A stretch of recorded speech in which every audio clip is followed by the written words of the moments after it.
NASA Student Launch Recovery Team!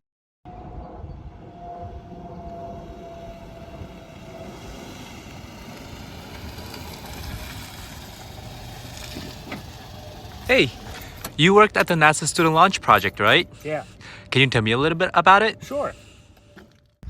The NASA Student Launch Program is a contest for varying ages. It consists of a large-scale rocket with a payload.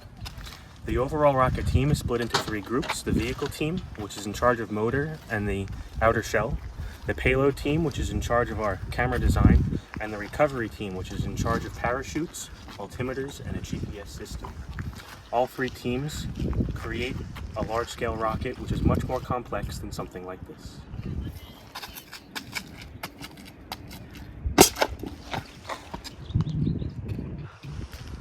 Goodbye. Overall design!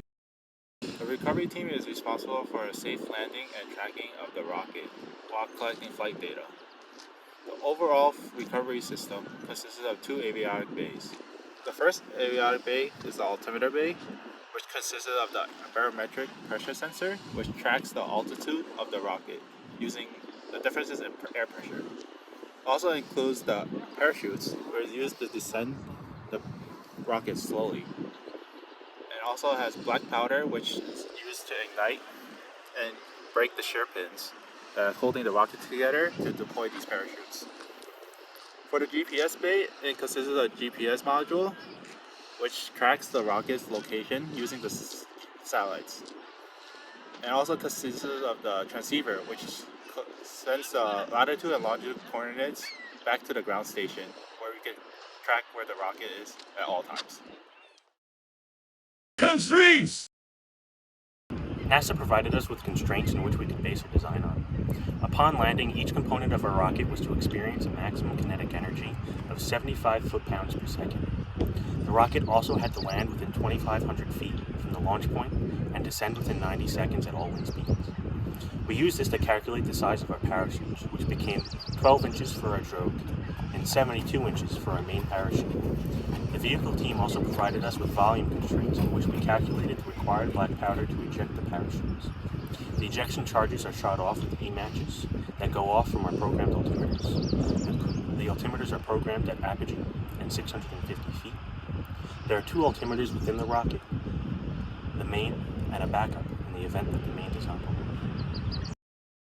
GPS system! Oh, I didn't see you there. Oh, so you wish to know about our GPS system? Well, the first part of our GPS system is our GPS bay, which includes the GPS modules, the transceivers, the antennas, all wired up within a 5 diameter radius. Now, this will get transmitted down from where the rocket is to ground station, where we have another transceiver connected to a Arduino Uno, which feeds all that data back into this laptop. Now this laptop is where the magic happens. So this program takes in all this data and uses it to output the latitude and longitude on this map of ours. As you can see, this red dot provides where the rocket will be located. Now it will constantly output this signal every couple of seconds until the rocket reaches the ground. My name is Cornelius Magnus the Fifth, and I'm taking the bay. Oh no, Cornelius Magnus the Fifth has taken our bay. What can we do about this? Well, as we can see on our map, the latitude and longitude coordinates are changing, and we exactly know where he is. As we can see, he is somewhere around here on the beach. He is screaming very loudly. Now, if we have someone who can save us and take back the GPS bay. Oh, we have a good man there. And that's all it takes for our GPS bay to be retrieved. Bay designs! Let's take a look at our bays. So we have two bays. This is the GPS bay, and this is the altimeter bay. Both of these bays are of the same design, and they're made of fiberglass G10, which are incredibly strong and heat resistant. This ensures that our bays will be able to withstand the charges and heat from our black powder. On the outside, we have these push buttons that activate the electronics from the outside, and each bay contains a coupler and a switch band that sit flush within the rocket. Our bays use a threaded rod retention system such that we're able to open these bays with a socket. So let's see. All right, so here are both of these bays with their top covers taken off. For demonstration, if I press on this button, our altimeters will turn on from the outside. All right, so this is our GPS bay, and for both of our bays, we use a sled. All the sleds hold our electronics, and we're able to move these in and out for easy access.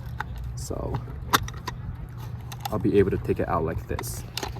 In terms of our components, our GPS bay has a transceiver, a GPS module, a battery pack, and a Arduino Nano. And for our altimeter bays, we have 2 packs of battery and 2 altimeters. So these are our final bays. FEA analysis was also done to prove that these bay designs were structurally sound. Recovery in action! Hey Alex. What? What's that over there?